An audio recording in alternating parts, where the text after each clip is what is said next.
সুপ্রিয় শিক্ষার্থী আসসালামু আলাইকুম।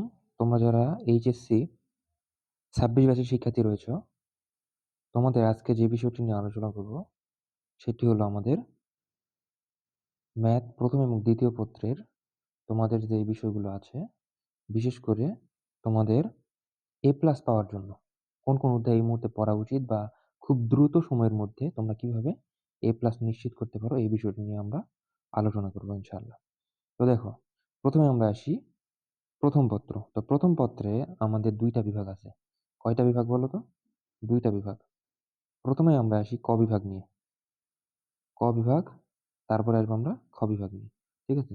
তো ক বিভাগের মধ্যে আমাদের কি আছে দেখো তো? ১ম এ ম্যাট্রিক্স, তারপরে ভেক্টর, এরপর আমাদের কি আছে?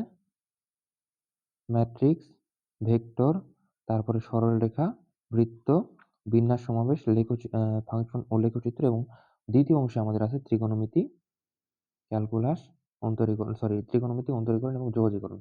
তাহলে এখান থেকে আমাদের তো সকল অধ্যায় পড়ার মতো সময় এখন হবে না। যেহেতু তোমাদের পরীক্ষা অতি শীঘ্র চলে আসতেছে। অনেকের আবার কলেজে টেস্ট পরীক্ষা হবে। তো টেস্ট পরীক্ষার জন্য আবার ১ মাসের মতো চলে যাবে। তো সব মিলায় বলতে গেলে এই মুহূর্তে এখন তোমাদের কিভাবে পড়া উচিত? তো এই মুহূর্তে তোমাদের সংক্ষিপ্তভাবে কিছু সাজেশন তৈরি করছি। আশা করি এর বাহিরে কোনো প্রশ্ন তোমাদের আসবে না। তো দেখো, ১ম বিভাগ যেটা আছে ক বিভাগ, এখান থেকে তোমরা ১০০% নিশ্চিত থাকতে পারো ম্যাট্রিক্স এবং সরলরেখা এই ২ টা থেকে তোমরা ২ টা সিকিউ অবশ্যই কমন পাবে ইনশাআল্লাহ। বুঝতে পারছো? এরপরে আমাদের এই বিন্যাস এবং সমাবেশ থেকে আমাদের একটা সৃজনশীল আসবে। বুঝছো? বিন্যাস এবং সমাবেশ থেকে একটা আসবে। তার মানে কয়টা হলো এখান থেকে? ৩ টা হয়ে গেল আমাদের। এখন আসি ২য় অংশ। তো ২য় অংশের ক্ষেত্রে আমাদের কি আছে বলো তো? ১ম এ আছে আমাদের ত্রিকোণমিতি। ত্রিকোণমিতি ৬ষ্ঠ এবং ৭ম ২ টা অধ্যায় মিলে ২ টা সৃজনশীল অবশ্যই আসবে এবং অন্তরীকরণ থেকে একটা এবং যোগজীকরণ থেকে একটা। তাহলে এখানে কিন্তু আমাদের ১ম পত্রের জন্য এ প্লাসের জন্য মানে ৫ সেট প্রশ্ন কমনের জন্য 5 সিকিউ এর জন্য আমাদের কি লাগতেছে বলো তো? ৫ সেটের জন্য আমাদের লাগতেছে ম্যাট্রিক্স, সরলরেখা, ত্রিকোণমিতি এবং অন্তরীকরণ। তাহলে আমাদের হয়ে যাচ্ছে কিন্তু ৫ সেট। ঠিক আছে? তো এখান থেকে তোমরা কি পড়বা? ম্যাট্রিক্স, সরলরেখা, ত্রিকোণমিতি এবং অন্তরীকরণ। এটা গেল আমাদের ১ম পত্রের বিষয়। এখন আমরা আসি ২য় পত্রের ক্ষেত্রে। এটা আমাদের কিসের জন্য?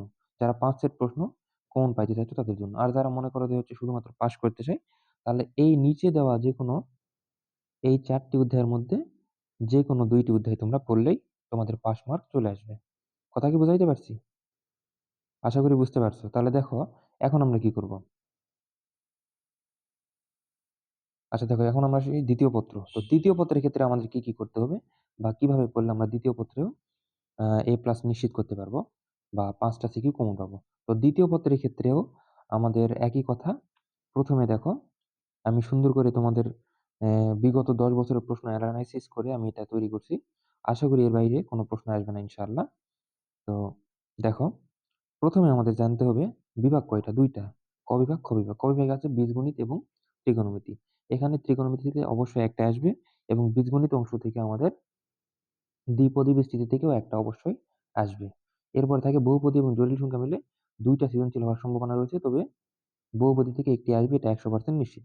এখন বাস্তব সংখ্যা এবং অসমতা থেকে না আসার সম্ভাবনাই বেশি। আর যোগাশ্রী প্রোগ্রাম থেকে সাধারণত কোনো প্রশ্ন আসে না। ঠিক আছে?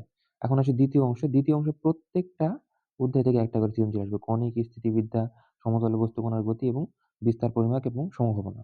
তো প্রত্যেকটা অধ্যায় থেকে যেহেতু একটা করে আসতেছে, আমরা প্রত্যেক বিভাগ থেকে সর্বোচ্চ ৩ টি অ্যান্সার করতে পারবো। তো আমরা ২য় অংশের ক্ষেত্রে আমার মতে কণিক এবং বিস্তার, পরিমাপ এবং সম্ভাবনা এই ২ টা অধ্যায় সহজ। তো এই ২ টা অধ্যায় আমি সিলেক্ট করে দিয়েছি ২য় অংশের ক্ষেত্রে। তোমরা চাইলে এই ২য় অংশের যেই ২ টা অধ্যায় তোমাদের সহজ লাগে যেকোনো ২ টা পড়লেই তোমরা ২ টা সৃজনশীল কমন পেয়ে যাবে। এখন আসি ১ম অংশ। তো ১ম অংশের মধ্যে কি পড়বো? ত্রিকোণমিতি এবং দ্বিপদী বিস্তৃতি এই ২ টা অবশ্যই পড়বো। ত্রিকোণমিতি এবং অ্যা বিপরীত ত্রিকোণমিতি এবং দ্বিপদী বিস্তৃতি এই ২ টা থেকে অবশ্যই ২ টা আসবে এবং অবশিষ্ট থাকে কি আমাদের বলো তো? বহুপদী, জটিল সংখ্যা। এখান থেকে বহুপদীটা আমরা পড়বো। তাহলে এখানে আমাদের কত সেট আসতেছে দেখো তো? ৫ সেট কিন্তু আমাদের কমন চলে আসতেছে। বুঝতে পারছো? এখন যদি কেউ মনে করো যে ভাই আমি শুধুমাত্র পাস করতে চাই। পাস করার জন্য আমি কি করব? তাহলে যারা শুধুমাত্র পাস করতে চাও তাদের জন্য আমি বলব, তোমরা যারা শুধুমাত্র পাস করতে চাও তাদের জন্য এই ত্রিকোণমিতিটা পড়বা আর এখান থেকে কনিকটা পড়বা। ঠিক আছে? কনিক অথবা সম্ভাবনা। ত্রিকোণমিতি এবং কনিক বা সম্ভাবনা। যেকোনো ২ টা অধ্যায় পড়লেই হলো এখানে। বিপরীত ত্রিকোণমিতি এবং কনিক। ঠিক আছে? আচ্ছা। তাহলে এখন আসি আমরা তোমাদের এই যে বিষয়ভিত্তিক যে সাজেশন আমরা দিচ্ছি, ঠিক আছে?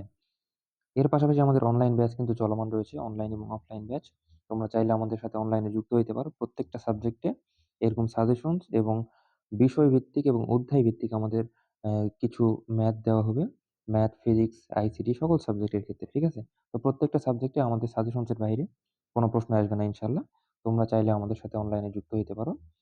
আর যদি তো আশা করি আমাদের সাজেশন থেকে তোমরা সবকিছু কমন পাবে ইনশাআল্লাহ। সবার জন্য শুভকামনা রইলো। সবাই ভালোমতো পড়াশোনা করো।